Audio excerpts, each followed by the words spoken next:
नमस्कार, मैं हूं मुक्ता सिंह और आप सभी को दीपावली की बहुत बहुत शुभकामनाएं। कार्तिक मास की अमावस्या को दीपावली होती है, जिसका हर साल हम सभी को बेसब्री से इंतजार होता है। इस दिन विधि विधान से माँ लक्ष्मी और गणेश की पूजा की जाती है। सभी माँ लक्ष्मी को प्रसन्न करने के लिए इस दिन उनकी खास पूजा अर्चना करते हैं। अगर आप भी चाहते हैं कि इस दीपावली आपके घर में माँ लक्ष्मी वास करें, तो आपको आज हम कुछ खास बातें बताने वाले हैं, क्योंकि दीपावली के दिन श्रद्धा, भक्ति और प्रेम से लक्ष्मी, गणेश और कुबेर के पूजन से भगवती अचल लक्ष्मी के रूप में परिवार और व्यापार में निवास करती हैं। इस दिन धन की देवी माँ लक्ष्मी की कृपा पाने के लिए हर कोई तरह तरह के जतन करता है। हर किसी की चाहत होती है कि उस पर माँ लक्ष्मी की कृपा बनी रहे, जीवन में किसी भी प्रकार की कोई कमी ना हो। तो इस दीपावली आप भी माता लक्ष्मी की कृपा चाहते हैं, तो माँ लक्ष्मी को आप कैसे प्रसन्न करें, कैसे दीपावली के दिन आपके घर में लक्ष्मी का आगमन हो और पूरा साल आपके घर में खुशियां रहें, कैसे करें उस श्री यंत्र की पूजा जिससे माता लक्ष्मी का सीधा संबंध बताया जाता है। और अगर श्री यंत्र की पूजा की जाए तो पूरा जीवन माँ लक्ष्मी की कृपा आप पर बरसेगी। तो चलिए ये सब जानने के लिए स्वागत कर लेते हैं अपने खास मेहमान का। इस वक्त हमारे साथ मौजूद हैं पंडित श्री नरेश नारायण वशिष्ठ जी। तो आपका बहुत बहुत स्वागत है पंडित जी। नमस्कार। सबसे पहले तो आप भी हमारे दर्शकों को दीपावली की शुभकामनाएं दे दीजिए, क्योंकि आपसे जो आशीर्वाद मिलेगा दर्शकों को, उसका बड़ा महत्व है।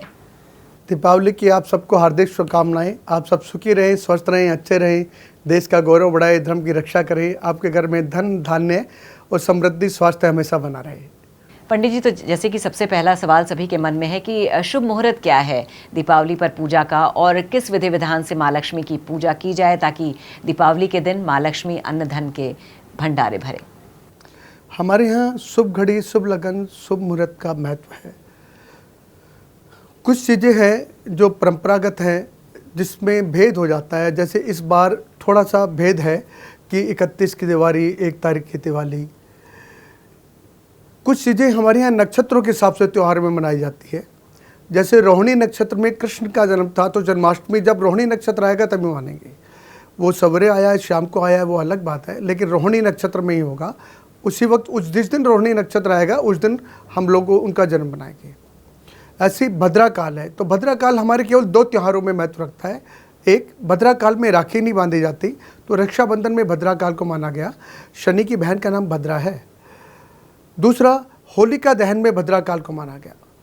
तो ये 2 समय भद्रा, बाकी और किसी त्यौहार में भद्रा का महत्व ही नहीं है। लेकिन क्या है कि बहुत सारी चीज़ें, सोशल मीडिया है, हर प्रकार का व्यक्ति अपने सबसे एक्सप्लेन करना चाहता है, तो उसने हर चीज़ में चीज़ें जोड़ दी। तो ऐसे ही हमारे यहाँ त्योहारों में तिथि का महत्व है। तो उदयमान तिथि, जब सूर्य उदय हुआ, जो तिथि आई उसी तिथि को हम लोग पूर्ण तिथि मानते हैं। वो तिथि 2 घंटे के लिए भी आएगी, 2 घड़ी के लिए भी आएगी। अगर सूर्य उदय हो गया और एकम आ गया तो एकम मानी जाएगी, पूर्णिमा आ गई तो पूर्णिमा मानी जाएगी। ऐसे ही 31 तारीख को शाम को हमारे यहाँ कहते हैं अमावस्या आ रही है, दोपहर के अंदर अमावस्या आ रही है, लेकिन 1 तारीख को सुबह आ रही है। तो उदय तिथि क्या हो, जब सूर्य उदय हुआ तो अमावस्या थी, इसलिए 1 तारीख को दीपावली मनाने का विधान है। हर लोग अपने ढंग से एक्सप्लेन करते हैं, लेकिन तिथि का महत्व केवल उदय से है, क्योंकि तिथि अमावस्या उदय 1 तारीख को है, तो 1 तारीख को ही मनाई जाएगी। अब इसमें मुहूर्त की बात होती है, तो हमारे यहाँ व्यापारिक मुहूर्त होते हैं, घर के मुहूर्त होते हैं, और मध्यकालीन मध्य रात्रि के मुहूर्त होते हैं। हर एक मुहूर्त अलग अलग है, तो उसका सब आगे उसकी बात करेंगे। अभी दीपावली क्यों, इस विषय पे बात करते हैं। पंडित जी, जैसे आपने कहा आजकल बड़ी दुविधा हो गई है, हर त्यौहार 2 दिन मनाए जाने लगा है। जैसे इस बार दीपावली के साथ भी यही दिक्कत है, कुछ लोग 31 को मना रहे हैं, कुछ लोग 1 तारीख को मना रहे हैं। तो ये अब ये हर बार ये क्यों होने लगा है? दरअसल सोशल मीडिया और ये सब चीज़ें हैं ना, बहुत व्यापक रूप से हो गई हैं। हर व्यक्ति अपने आप को अलग दिखाना चाहता है। हमारे यहाँ देश काल परिस्थिति के हिसाब से नियम बने हैं। गुजरात का पंचांग अलग है, बंगाल का पंचांग अलग है, महाराष्ट्र का अलग है, भारत ये कहते हैं जो उत्तर भारत है उनका अलग है।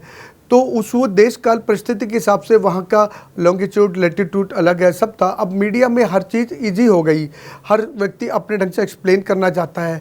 कुछ लोग इसी पे अड़ जाते हैं कि नहीं, अमावस्या का संबंध होता है, रात्रि, रात्रि का मतलब होता है वो, जबकि हमारे यहाँ तिथि का महत्व है। अगर उस दिन वो तिथि सब सूर्य उदय हुआ तो चतुर्दशी थी, और जब सूर्य ये कहते हैं अगले दिन नहीं, जब सूर्य उदय हुआ तो चतुर्दशी थी, लेकिन अगले दिन अमावस्या आई है, तो 1 तारीख की ही दिवाली का महत्व है। बाकी सब अपने ढंग से एक्सप्लेन करना चाहते हैं, जो जिसके विश्वास से जुड़ा हुआ वो उसी को मानता है, लेकिन दीपावली को हम 1 तारीख को ही मनाएंगे। तो पंडित जी, आपने शुभ मुहूर्त के बारे में बताया, तो कैसे करें दीपावली पर पूजा?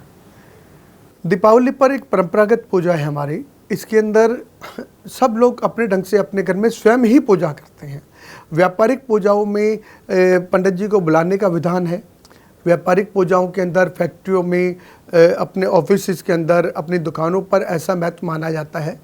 लेकिन आप हिसाब लगाओ, हर व्यक्ति दीपावली वाले दिन पूजा करना चाहता है, तो पूरा भारत दीपावली पूजा करता है, तो पूरे भारत में इतने पंडित कहाँ से आएंगे? मतलब अगर 1.5 करोड़ लोग पूजा करेंगे तो 1.5 करोड़ पंडित चाहिए ना। तो दीपावली पर स्वयं पूजा करने का विधान है। केवल व्यापारिक स्थानों के अंदर बुलाया जाता है, क्योंकि वो अन्नदाता के रूप में होते हैं। व्यापारिक इसलिए बुलाता है कि उसके साथ 10, 20, 50, 100 लोग जुड़े होते हैं, तो वहाँ लक्ष्मी रहेगी तो उनका घर चलेगा।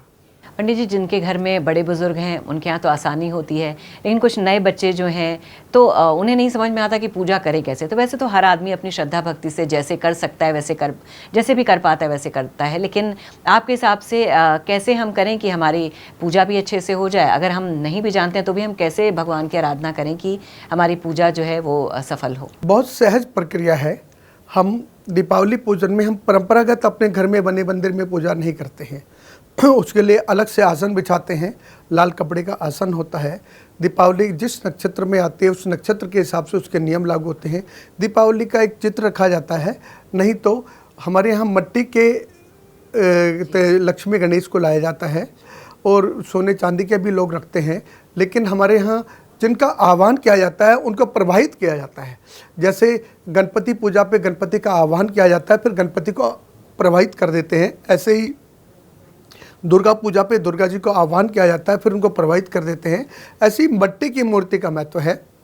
आप सोने चांदी किसी भी में रखें, ये आपका सामर्थ्य है, लेकिन मट्टी की मूर्ति जरूर लाएं, मट्टी के दिए जरूर लाएं, क्योंकि आपने उनका आह्वान किया है तो आपको उनको, जैसे 5 दिन की दिवाली है। अच्छा, तो ये आपने यही मैं आपसे पूछना चाहती थी, जैसे हम लोग भी शुरू से देखते आ रहे हैं कि मिट्टी के गणेश लक्ष्मी ले आए जाते हैं, उन्हें हम बिठाते हैं और फिर उनका विसर्जन भी करते हैं। लेकिन अभी कई जगहों पर मैं ये देखती हूँ कि लोगों के यहाँ जो गणेश लक्ष्मी है वो उन्हीं की पूजा करते हैं, फिर वापस उसको मंदिर में अपने रख लेते हैं। हर बार वो मिट्टी के गणेश लक्ष्मी नहीं लाते हैं। तो दोनों ही तरह से सही है, कैसे करना चाहिए? जो मेटल के हैं वो परमानेंट है, लेकिन आपने आह्वान किया है, भगवान तो परमानेंट है, परमानेंट हमेशा रहते हैं। तो गणपति तो हमेशा रहते हैं, फिर गणपति का विसर्जन क्यों? दुर्गा तो हमेशा रहती है, दुर्गा जी का विसर्जन क्यों इनका विसर्जन कर रहे हैं हम? विसर्जन ये कि आपने उनका आह्वान किया है, उनको बुलाया है कि हे माँ लक्ष्मी हमारे पे कृपा करो, कृपा करके आप हमारे को ये आशीर्वाद दो और फिर अपना स्थान ग्रहण करो। तो हमारे घर में हमेशा चित्र रहते हैं, हमेशा मूर्तियाँ रहती हैं, सब रहते हैं, फिर गणपति को क्यों बुलाया जाता है? क्योंकि इस पीरियड के अंदर वो आवाहित हैं। जैसे आपके रिश्तेदार परमानेंट आपके जीवन में रहते हैं, लेकिन जब कोई कार्यक्रम होता है तो आप उनको निमंत्रण देते हैं। तो जब निमंत्रण देते हैं तो फिर उनको विदा करते हैं। विदा करने का मतलब संबंध थोड़ी खत्म हो गया। यानी आपके हिसाब से हमें मिट्टी के गणेश लक्ष्मी लाने चाहिए और फिर हम उन्हें पूरे साल रखते हैं और अगली दिवाली में विसर्जित करते हैं, प्रवाहित करते हैं। जी पंडित जी, कहा जाता है कि दीपावली पर माँ लक्ष्मी की कृपा अगर आपको पानी है तो श्री यंत्र की पूजा जरूरी होती है। तो माता लक्ष्मी का संबंध श्री यंत्र से बताया जाता है, तो इसलिए अगर विधि पूर्वक श्री यंत्र की पूजा की जाती है तो धन की देवी की कृपा सदैव बनी रहती है, ऐसी मान्यता है। तो क्या वाकई में ऐसा है? हाँ, बिल्कुल ऐसा है, और ये हमारी पौराणिक व्यवस्थाओं में से एक व्यवस्था है। 3 चीज़ें इक्वल चलती हैं, तंत्र, मंत्र, यंत्र। मंत्र जो आप पूजा पाठ करते हैं, आराधना करते हैं, अपनी तरफ से भगवान को जो प्रार्थना करते हैं, ये मंत्र हैं। यंत्र को इंग्लिश में क्या कहते हैं? इंस्ट्रूमेंट। इंस्ट्रूमेंट क्या होता है? जिसे आप चार्ज करते हैं। आप अपने फ़ोन में से बैटरी निकाल दीजिए, वो डब्बा हो जाएगा। अगर आपने उसे चार्ज किया है तो वो आपके काम आएगा। फिर अगर उसमें बैटरी नहीं है, उसकी बैटरी खत्म हो, आप कितना भी हिलाए, कितना भी, काम नहीं आएगा। ऐसे यंत्रों को अभिमंत्रित किया जाता है। श्री का मतलब लक्ष्मी होता है, श्री नारायण, श्री राम। श्री का मतलब है कि स्त्री पहले है, दूसरे बात में है। तो श्री का मतलब ही लक्ष्मी होता है। तो श्री का आने का मतलब होता है आपके घर में धन आ गया। तो जब धन आ गया तो सब कुछ आ गया। तो तुलसीदास जी की पूरी रामायण के अंदर है ना, जो दोहे आते हैं उनमें एक सुंदर दोहा है, और वो दोहा पूरी रामायण के अंदर लगता है कि सबसे श्रेष्ठ दोहा, क्या सबसे कामयाब माना गया। समृद्ध को नहीं दोष गोसाई, कि सामर्थ्यवान में कोई दोष नहीं होता। अगर आपने अपने आप को फाइनेंशियली स्टेब्लिश कर लिया तो लोग आपको नमस्ते करते हैं, आपके सामर्थ्य को नमस्ते होते हैं। तो समृद्ध को नहीं दोष गोसाई, ये लक्ष्मी की पूजा होती है कि अगर लक्ष्मी आ गई तो बाकी सब गुण अपने आप आवे। अच्छा पंडित जी, एक सवाल कई बार मन में उठता है कि जैसे भगवान शिव आते हैं तो उनके साथ माता पार्वती आती हैं, हम लोग गणेश लक्ष्मी की पूजा क्यों करते हैं? गणेश जी के साथ माता लक्ष्मी और माता लक्ष्मी के साथ गणेश जी क्यों आते हैं? एक बहुत बड़ा क्वेश्चन है। हमारे यहाँ परंपरागत रूप से लक्ष्मी नारायण के साथ है, राम जी जानकी के साथ हैं, भगवान शिव पार्वती के साथ में है। लेकिन जब दीपावली पूजा आता है उस दिन को कहा जाता है माँ लक्ष्मी। माँ लक्ष्मी की पूजा है। माँ लक्ष्मी की पूजा अमावस्या का दिन, जिस दिन कोई काम नहीं करते, किसी प्रकार से संसार में आडंबर को, अंधविश्वास को मिटाने के लिए माँ ने वो दिन चुना कि हर दिन अच्छा है। तो अमावस्या वाले दिन आप कामों को टालते हैं, लेकिन वो अमावस्या वाले दिन आए। राम जी कब आए? अमावस्या वाले दिन आए, ताकि लोगों में से मिथक टूटे। अब सबसे बड़ी चीज़ है कि माँ पार्वती के साथ तो शिव आ गए, जानकी के साथ राम जी आ गए, लक्ष्मी नारायण के साथ क्यों नहीं आई? वो नारायण है, वो बांट देंगे। इसलिए गणपति साथ में गए, वो लिखित के देवता हैं, वो लिख कर रखेंगे। पिछली बार माँ इन्होंने आपसे मांगा था, उसने कुछ नहीं किया, इसको दोगी या नहीं दोगी? तो लिखित के देवता है, तो अगर लिख के रखोगे तो याद रखोगे। इसलिए हिसाब किताब के देवता कौन है? गणपति।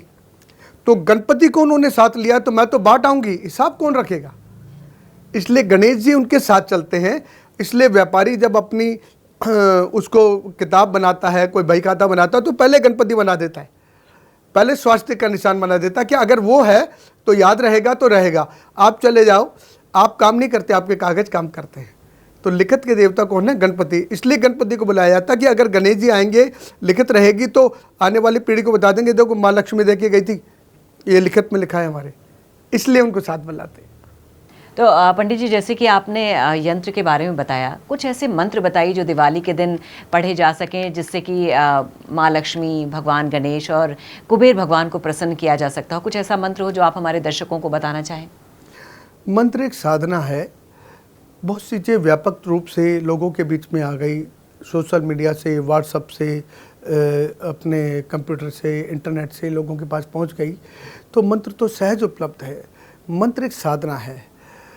आप इस फेर में मत पड़िए, आप नियमित आराधना कीजिए, माँ लक्ष्मी को प्रसन्न कीजिए, उनके लिए दीपदान कीजिए, उनके लिए आरती कीजिए, उनको अपने मन की इच्छा बताइए।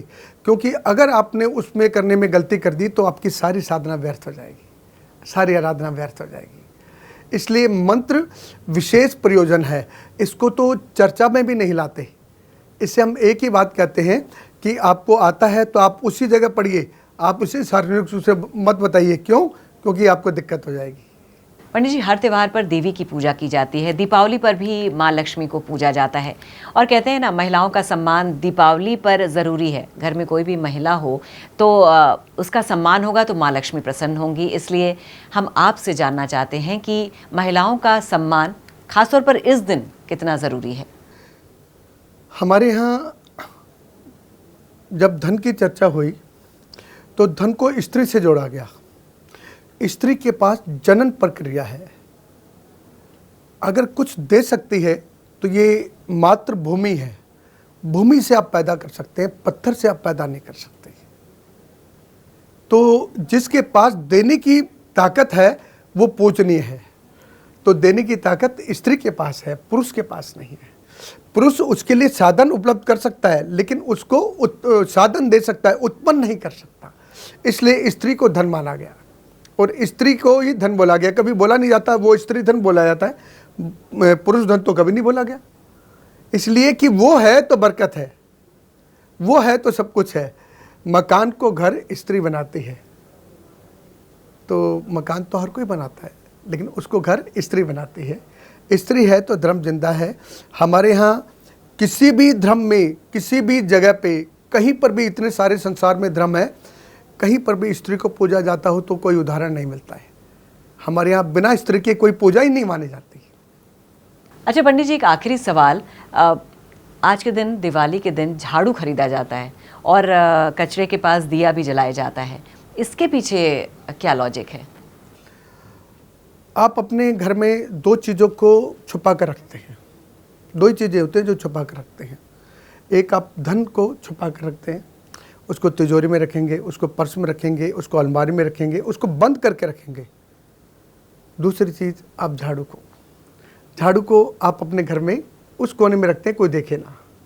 ऐसा क्यों? अगर वो झाड़ू ना हो तो आपके घर के अंदर है ना गंदगी का अंबार लग जाएगा। मैथिली में एक गीत है, उसकी लाइनें हैं, तुमने आंगन नहीं बुहारा लक्ष्मी कैसे आएगी। कि सफाई नहीं है, सच्चाई नहीं है, पवित्रता नहीं है तो लक्ष्मी नहीं है।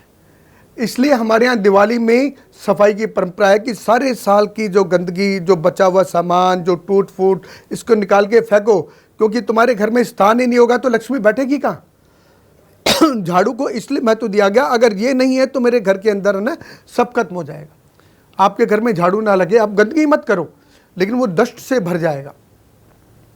तो झाड़ू को लक्ष्मी का वास है, इसलिए झाड़ू को हमारे यहाँ परंपरागत रूप से खड़ा नहीं रखते, उसको लिटा कर रखते हैं। झाड़ू को छुपा कर रखते हैं तो दो ही तो छुपा के रखते हैं आप, या तो धन छुपा के रखते हैं या झाड़ू को छुपा के रखते हैं। तो जिसके अंदर लक्ष्मी का वास है उसको आप छुपा के रखते हैं।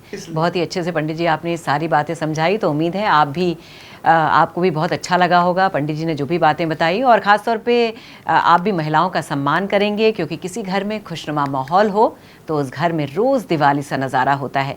इस खुशी में महिलाओं का योगदान ज़्यादा होता है और दीपावली पर तो माँ लक्ष्मी को पूजा जाता ही है।